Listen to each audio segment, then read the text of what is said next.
Busy people, if you identify as a busy person, put your hand up. This one's for you.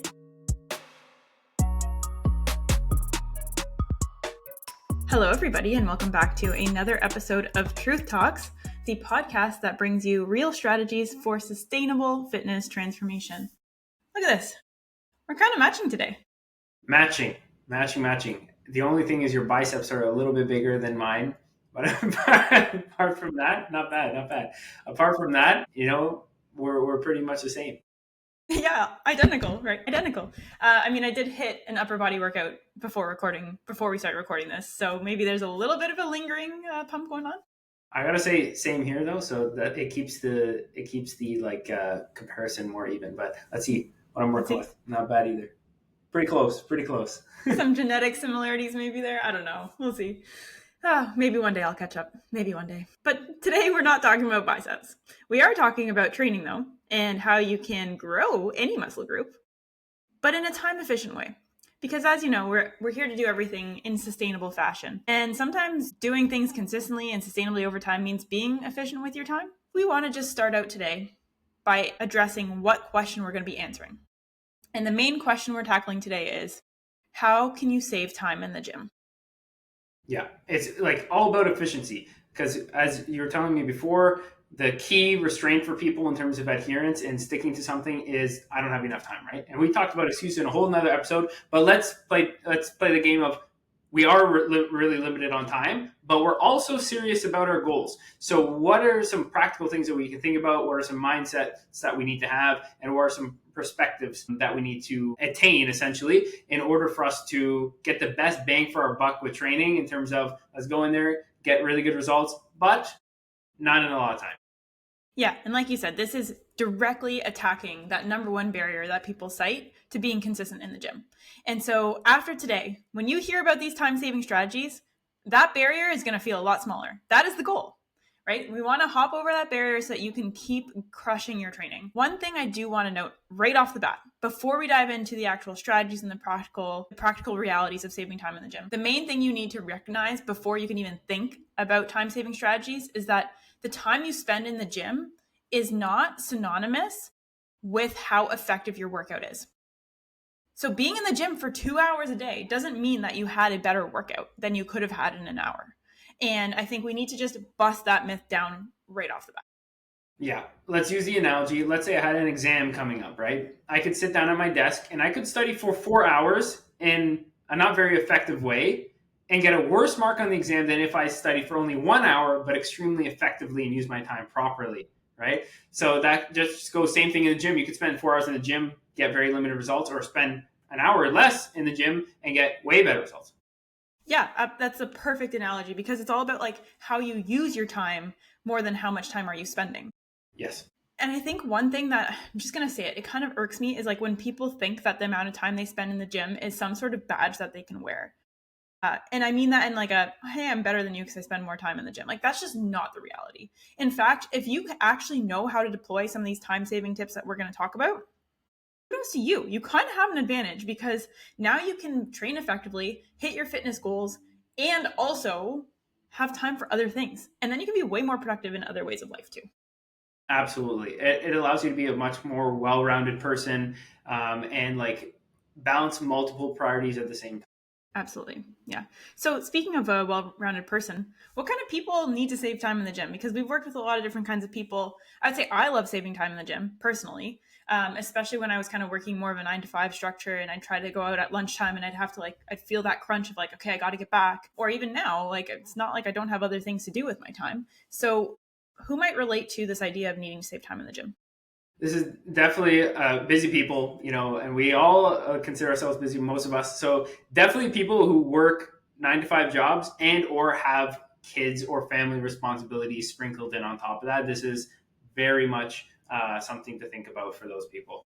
Yeah, and there's other responsibilities too, I think, right? Like sometimes family responsibilities isn't just kids. I just want to put it out there. It could be taking care of someone else in your life. It could just be, like even if you don't have a 9-to-5, you could work really long shift work type jobs. Yeah. And I think at the end of the day, even if you're just somebody who maybe work or family aren't your responsibilities that demand your time, but you're somebody who's like, you know what, I also have other hobbies, or like I have a side project I'm working on, or like it could be anything. But I think all of us can relate to this idea of sometimes feeling like a little bit stretched with our time. And so, yes, busy people, if you identify as a busy person, put your hand up. This one's for you. But doesn't mean that you can't also benefit from saving a little bit of time and putting elsewhere. Yeah. Like if you told me, hey, Paris, we can have a program where you're going to spend half the time in the gym but get very similar results, maybe 97% of the results you would have had with half the time, compared to double the time and getting 100%, would you take that trade-off? And I probably would. Right. That's a good point. So shall we just dive into how we can actually get that trade-off? Yeah. All right. So let's start with the first practical thing that you need to do. The second you walk in the gym, what is the first thing you need to have on your side in order to be like, all right, I'm ready to save some time today? The first one, an actual training program to follow. Okay. And it still boggles my mind how much I have to preach this because some people still don't follow a training program. It will actually save you time because you don't have to worry about, okay, what am I doing? What weights am I using? You have to test out the different machine, test the setup. I don't know what weights I'm supposed to use here. So you have to do a few feeler sets before you actually do your set. And then you're decision fatigue. What should I do next? What muscle groups do I have to hit? Did I do enough? Did I do too much? All these things versus here's what I have to do on paper. Let's get in. Let's check the boxes intentionally and then get the heck out of there. So knowing and not having the guesswork saves you a lot of hemming and hawing during your session. And that's just the easiest way to cut out extra time. And even just like you were saying, not knowing what weight to use or figuring that out. It's not just about the wondering, what am I going to do? It's also the idea of, oh, I'm experimenting. It's You're experimenting. Cut that out, right? Experiment for sure. First couple weeks of your training program, you'll have to do some experimentation. But when you really get in the rhythm of a program, you become so efficient being like, boom, I'm going to this machine. This is what I hit last week. I know exactly what I'm going to hit this week. I will also say the benefit of having a structured training program, and even if you take those first couple weeks of experimentation, you will then know how long each session is going to take you. So if you go in there and you're like, okay, on paper, I know this session will take X amount of time. Last week it took me 45 minutes. Great. I got to schedule 45 minutes in to get this one done. Maybe that's my leg day, but my upper body's an hour. So I can actually plan it out accordingly because I know how long something is going to take. Yes, it's about saving time, but it's also just knowing how to work with your time, and having a training program definitely does that for you. 100%. It allows you an easier time to organize your week. Yes, absolutely. Because if you can organize your time, you can be more efficient with it. Yes. And the one thing I think you alluded to, but I want to call it out really directly as a benefit of having a designated training program, is when your endpoint is.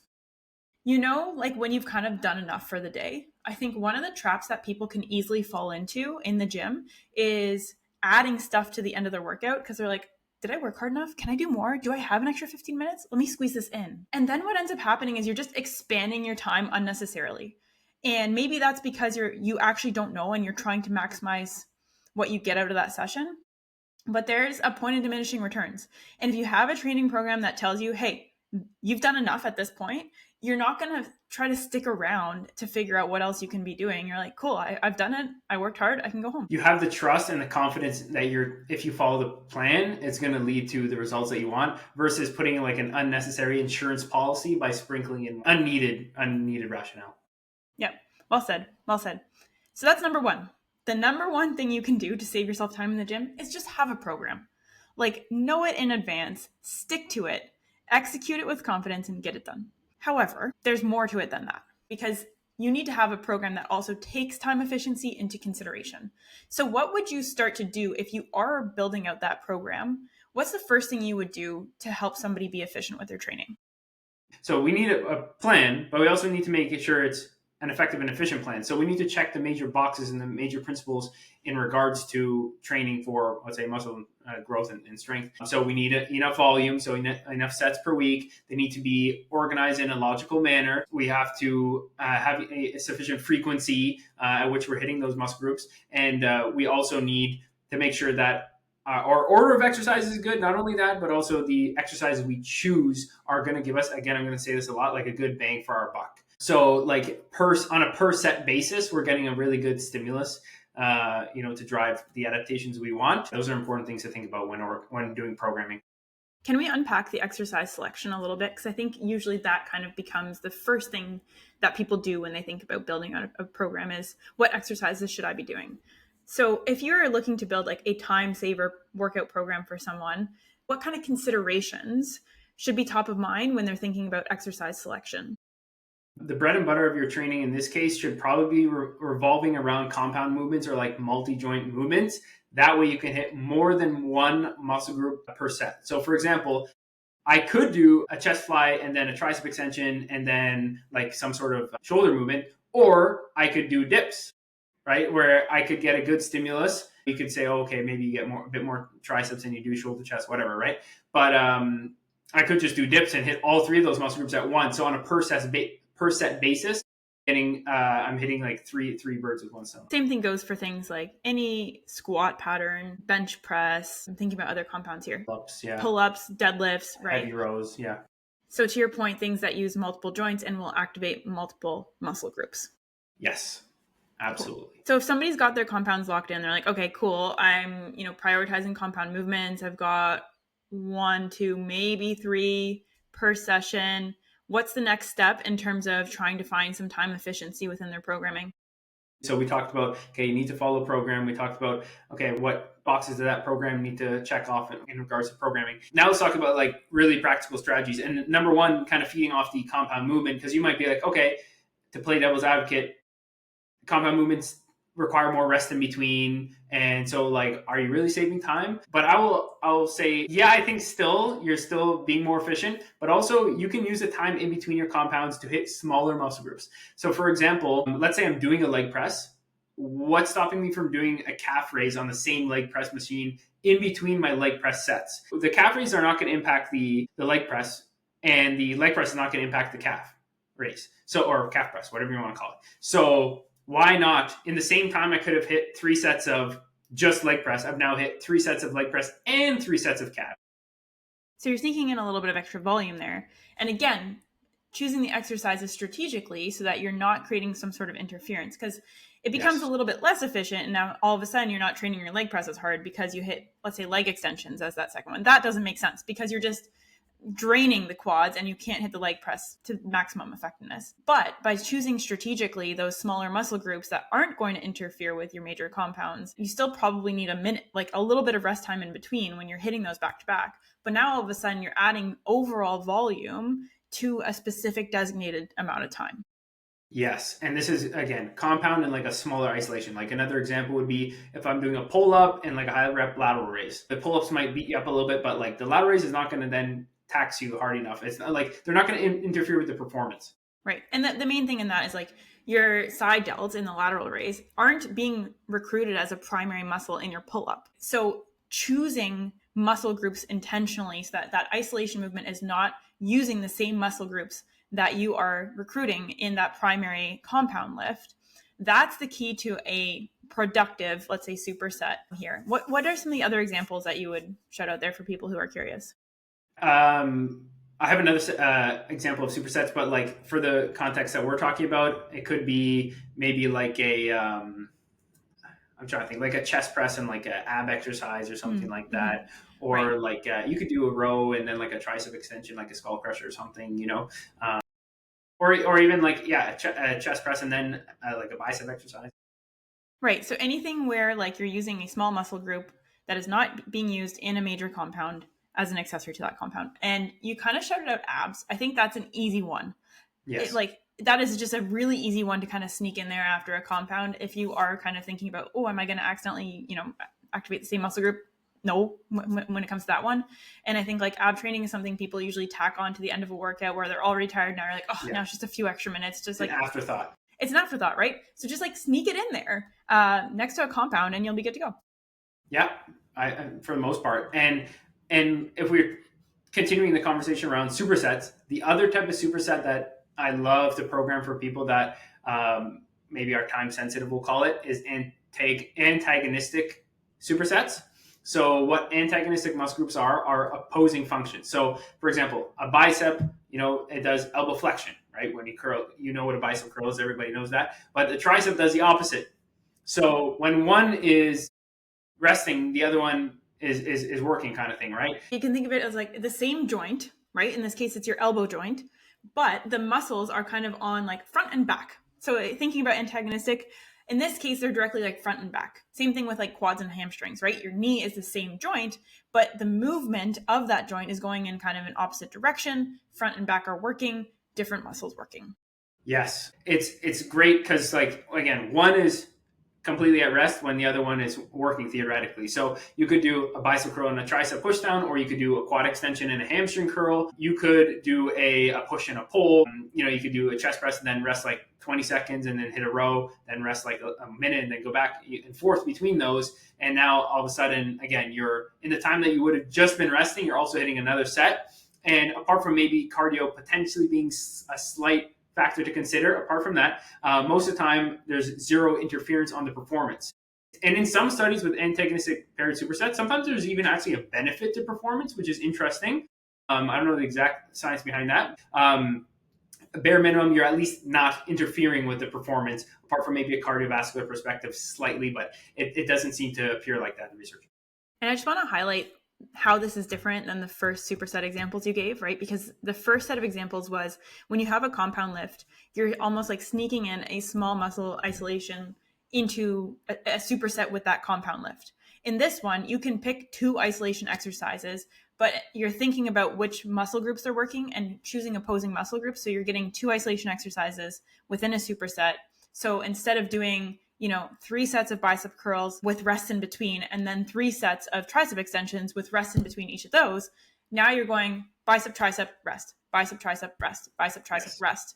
And the importance of that is if you're resting, let's say a minute and a half between each one, you've now essentially shaved off half of your total rest time that would have taken you if you were doing those 2 exercises in straight sets. So the time efficiency is just, I'd say, second to none.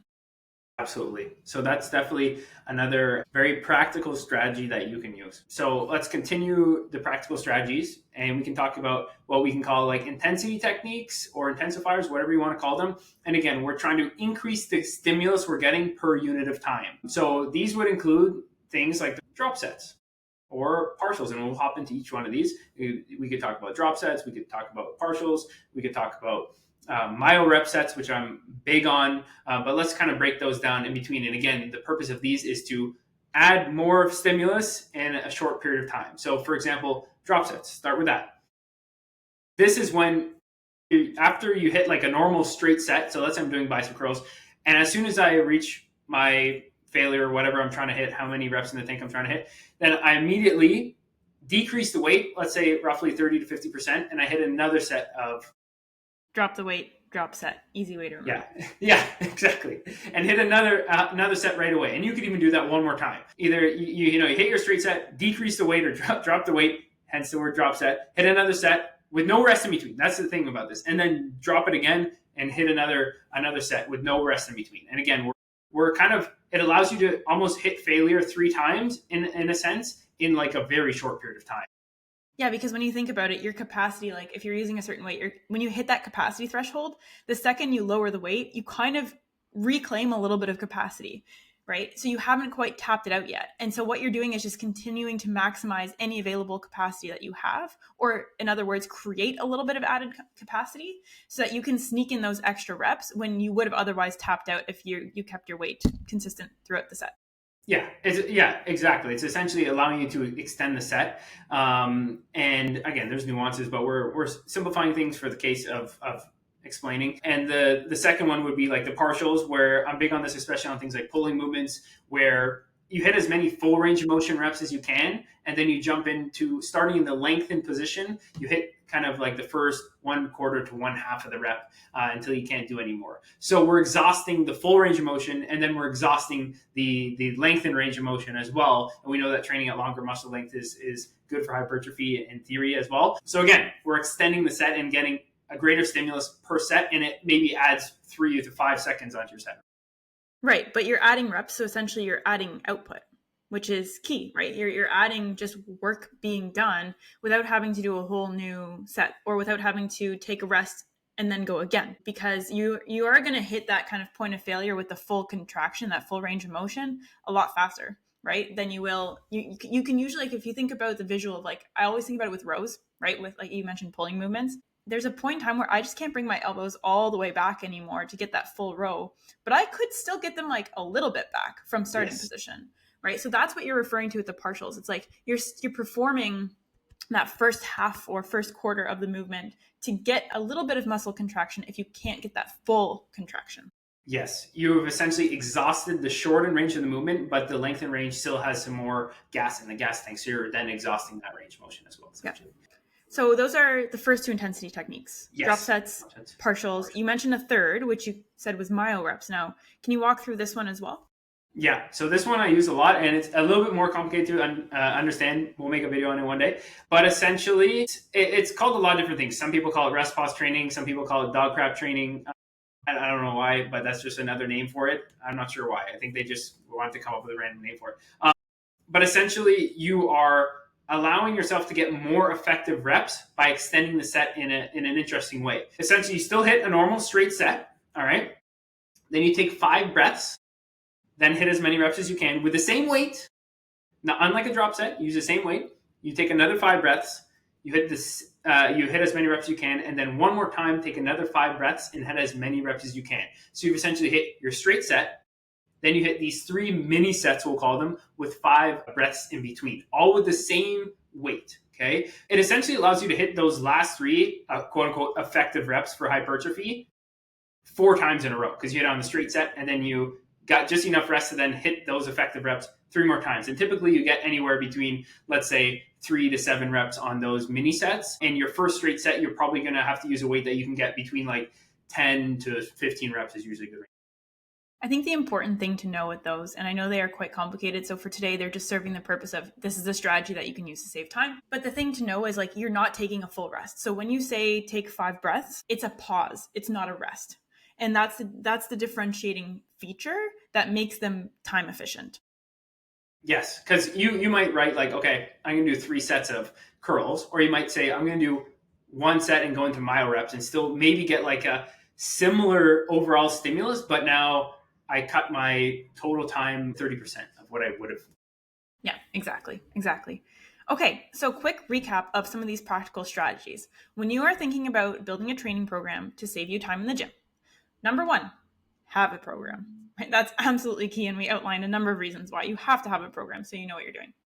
The second thing was prioritize compounds because there's an efficiency of hitting multiple muscle groups at the same time. The third was see if you can sneak in some supersets of really small muscle groups alongside your compounds. And then the fourth, which is kind of related to that one, is using strategic supersets, prioritizing antagonistic muscle groups being worked back to back. And then the last one, the last time efficiency strategy is using intensity techniques. And Paris walked through 3 different examples of that: drop sets, myo reps, and partials. The last 2 in reverse order. So drop sets, partials, and then myo reps as different intensity techniques. So you can do a little bit more work output without having to do additional full sets. I think that just answered the question of how do you save time in the gym? I think it did. I wanted to make this one, I think we both wanted to make it like very practical. The other thing I want to give before we talk a bit about like mindset is usually if you're a very busy person, you have to decide whether you want like less frequent but longer workouts or more frequent but short workouts. Because you got to think of it, okay, if I want this total amount of work completed in the week, I can do like, I don't know, 5 30-minute sessions, or I could put that volume in a smart arrangement into like 3 longer sessions. And some people rather, okay, I'm only going for these 3 days, so I'm fine just getting it all done. Or you might be like, it's more practical for me to have these like exercise snacks, I know you like to call them, where I'm just getting done 30 minutes in and out and I'm back to my day. That's the first thing, actually, probably that overarching everything else we talked about, because it's not about necessarily what you're doing in the session, but it's how your sessions are organized for you. If you are somebody who works like, a consistent schedule from one day to the next, and you're like, I'd rather build in smaller workout chunks on a more frequent basis, cool. Then maybe you're training 5 times a day with shorter exercises, right? Or shorter exercise sessions. Did I say 5 times a day? Yeah. Oh my God, I really hope nobody's training 5 times a day. First of all, that is not time efficient. And second of all, that sounds like death. That's a professional CrossFitters just working out all day. Yeah, I guess so. Oh man, 5 times a week. But you might be somebody who you're like, you know what, I have certain days that are just extra long. Maybe we have additional activities on those days, or the drive to the gym is not one that I want to make every single day. That's less time efficient. So when I Yes. get there, I'm going to extend it. I'm going to work out 3 times a week and call it a day. And also, we work with a lot of clients who are shift workers, whether that be cops or nurses or paramedics, like those kind of fields, where you might have like a very grueling 4 days of like 16 hours or something nuts like that. And then you have like 4 days where you're not doing anything. So you may, those days you might be like, give them some credit. I wouldn't say they're not doing anything. I'm saying work-wise. Right. You're off of work for those days. Work specifically. You know what I mean? So essentially you went from having absolutely no personal time to now tons of personal time, theoretically speaking. So you might have the preference of, let me do a lot of work on those days, and then I don't have to worry about it during my long work days when I'm like, oh, I did a 16-hour shift, save some lives or whatever, and then now I have to do this workout.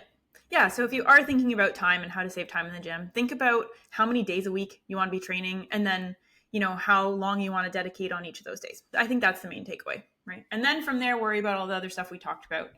But start with that. Awesome. Amazing.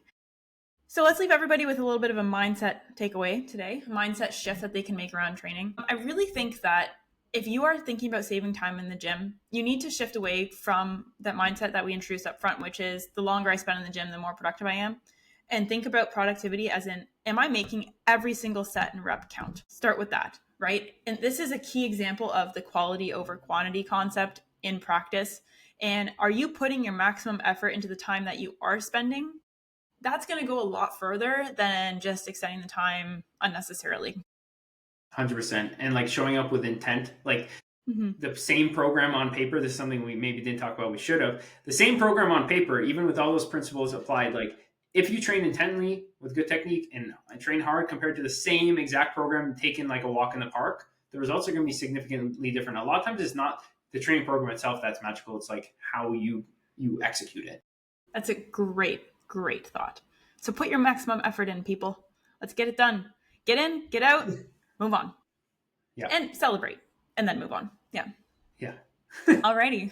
So I think we're going to cap it there because we are running out of time today, speaking of time. So without further ado, we're going to leave you for this week. I think there is a lot of practical strategies you can unpack if you are somebody who's looking to save time in the gym.